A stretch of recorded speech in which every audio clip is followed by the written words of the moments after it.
За неколку дена ќе биде објавена пресудата, откако денес во Тетовскиот основен суд заврши главната расправа на првото рочиште за случајот за убиство на 16-годишникот, чие тело беше пронајдено во реката Пена на местото Викано Бањиче. Осомниченото женско лице кое се товари за убиство е на возраст од 17 години, поради што адвокатот Ибраим Бајрами, кој учествува во процесот како нејзин бранител, вели дека според закон не смее да открива детали во јавноста. По наредба на судот,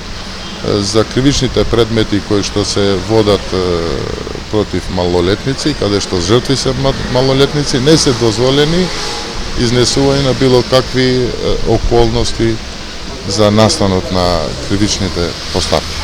Овој случај ја разбранува јавноста кога на 22 декември минатата година по 7-часовна потрага во речните води беше пронајдено безживотното тело на 16-годишникот од Ново село. Веќе следниот ден јавното обвинителство објави дека е осомничена 17-годишна девојка, која по вербална расправија во автомобил кај местото Викано Бањиче со предмет го удрила оштетениот по главата неколку пати, нанесувајќи му тешки телесни повреди опасни по живот, потоа го турнала во реката Пена.